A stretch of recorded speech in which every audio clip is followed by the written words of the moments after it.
I'm Dave Bulak, and in this video we're checking out the Roku Select Series 24-inch HD 720p Roku TV. This is a TV made by Roku. So let's go ahead and check out what is in the box. So we're going to find, of course, the TV with its voice remote. This is not the Voice Remote Pro. There's a AAA battery, all right, 2 of them, along with the TV stands. And what you'll need for this TV to succeed, you'll need the internet, wireless router, as well as a screwdriver. So tech specs, we've got the picture quality 720p, the panel backlight is direct lit, as well as the refresh rate 60 hertz. Audio is Dolby audio, so it might sound good. I'm kind of curious. There's connectivity at 8, what is this, just kind of like Wi-Fi 4. Then there's HDMI input 3, there's antenna and cable input of 1, there's a composite input as well, USB input, digital audio out, as well as headphone output. So let's go ahead and take it out. Stop! In the name of love. Make sure you read this box. It's just their general manual. And there is the remote right here. And what else? Looks like we've got 1 TV stand, 2 TV stand. There it is.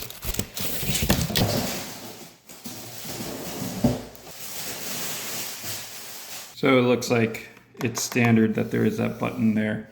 We'll go into that. That's our only physical button, so it would seem. And the energy. So here is our USB, optical, antenna cable, HDMI 1 is an ARC, as well as HDMI 2, 3, our headphone, and there's a reset button. At the bottom, we've got our video, left and right audio, as well as our power cord. Okay, so we have the voice remote, which is the power button, home. Here's the microphone at the very top, back, D-pad, okay. And then you've got Netflix, Disney Plus, Apple TV, HBO Max, and this is where all of our batteries go. So there is no remote finder with this particular remote, but you do have the volume controls on the side too, so you basically have everything that you want. Here's a fun little find. You got purple batteries. So I've got all the screws here and the feet here, and we're gonna put them right in these 2 holes. Now that we've got the legs on, let's go ahead, plug it in. So when the remote has yet to be paired, it will be flashing green, waiting to be paired. Okay, now that it's started on up, it's asking for us to pair the remote, so I've already done all that, and it looks like it's automatically trying to pair this remote because it's flashing green, and it's paired. So we're gonna select English, set up for home use, that's correct. We're gonna go wireless connection, and we're gonna do our wireless network. So let's go ahead and insert our password. Now that we've inserted our password, it checks to make sure that it's got the latest software. And now it's going to go ahead and download that software and install it. Now that it's updated the TV, it did a restart. So we're gonna go ahead and activate the TV by entering our Roku email address. Now that we've inserted my email address, it's asking me to check my inbox. This is what that email looks like, so we're going to activate the device. And now it's asking me to name my device as well as what location it's going to be in, and we agree to the terms. Do you pay for cable or satellite? I'm going to click on no. Do you currently subscribe to any of these? I'm going to click on continue, and then select your interest to help build your channel lineup. I'm going to go ahead and just click on continue. Add more channels to your home screen. Start up free trials, and our setup is complete. So as you can see here, our TV is downloading all the channels that I have. Now it's asking me to connect my devices. Everything's plugged in. I'm gonna actually just do this all later. We're gonna click on all done. And so now it auto plays a video about Roku TV.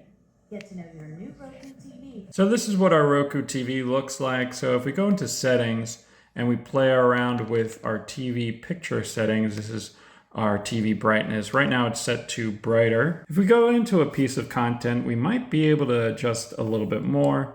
By hitting the star button, we get sleep timer, picture settings, sound settings, manage channels, because this is the live TV, accessibility and captions and picture off. So this is what the sleep timer looks like.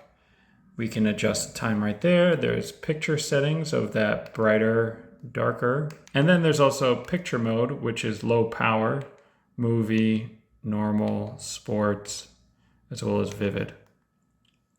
Then there's picture size, which right now is on auto. There's also direct, normal, stretched, or zoom. Dynamic contrast currently on low. Now we're in the color temperature. There's normal, warm, and cool. And then there's the fine-tuned picture settings where there's backlight, brightness, contrast, sharpness, color, tint. Now our sound settings, we've got sound mode is currently standard. There's dialogue, movie, music, and night. And then the dialogue enhancement is only available for certain Dolby content. Then there's volume mode, so there's leveling, night, and off. Speech clarity is currently on auto, but there's also off, low, and high. You can play around with the bass and treble as well. So we're back to this video where we are seeing what is truly black. This is currently not black, apparently. That's black. And just doing a quick pause on it. I mean, it's all lit on up, if you can't tell. Every moment. This is Dolby audio on a 24-inch screen, so I'm just very surprised by the size of the TV that the speakers are actually really all that great. Now let's play around with the voice Picard. So, looks like it worked.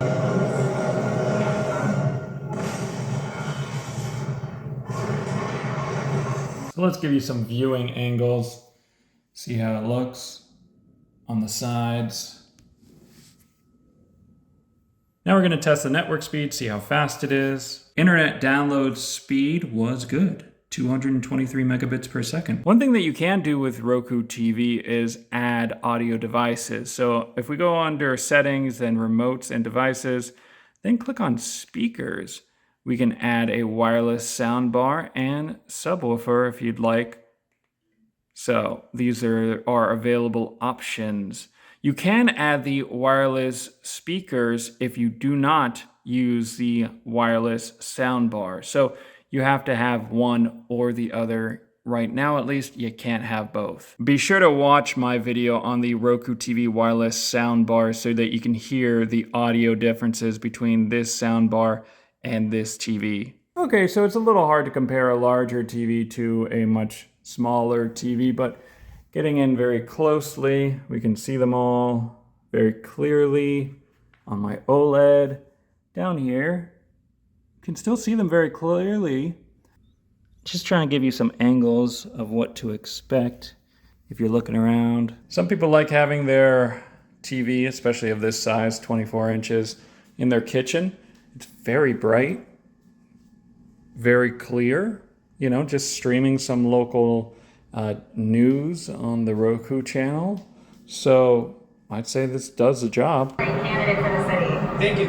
I mean, we have been promoting. So, and it sounds pretty good when they're talking, considering that they're in a big conference with a lot of people making a lot of noise in the background. I'm doing a network test in a different space. The wireless router is way over there in the house, and that's all separate from the garage. So looks like it's done. 8 megabits per second. Let's do the same thing on my Roku Express. And I keep getting that error of low wireless signal. It's still able to load content, but I can't do a signal test. I'm doing a connection test upstairs, so just completed it. Let's see what the internet download speed is, 209. So this is generally what it looks like in a bedroom situation. It's still a very bright TV. If you want to control the Roku TV, there's a little button down here. So we'll just go ahead and tap it. And you can switch all your inputs if you lose your remote control for whatever reason. Just hold down and it'll shift on over to whatever it is that you want. So I've got my on Roku TV and the Roku TV down here. I did a speed test just to see which one would run faster on a Wi-Fi.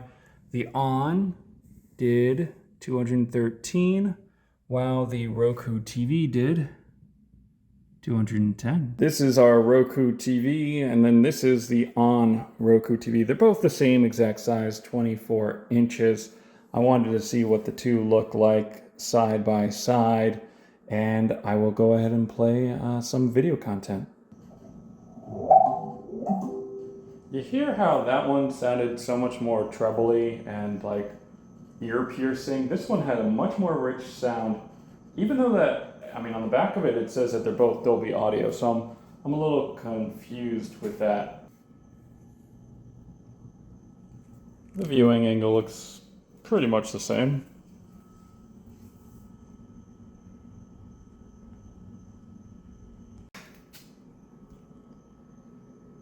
They both look the same.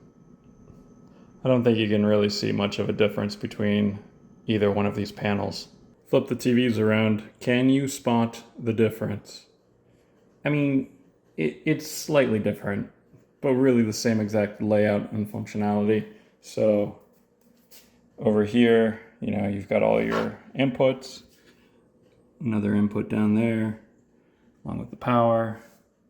Again, power, another input. All the other inputs. This is the Roku TV. This is the On Roku TV. Available at Walmart, available at Best Buy. Is it worth paying a lot more so that I can talk to, you know, my remote control? Yeah, kind of. It is. It saves you a lot of time instead of having to search and type manually with the D-pad. I mean, who wants to do that all the time? It's a very similar experience overall, and not one kind of stands out more than the other. Well, thanks for watching this video. If you have any questions, leave them in the comments section below, as well as you can subscribe to my channel. If you'd like more videos about Roku products, check out this whole playlist that I've made.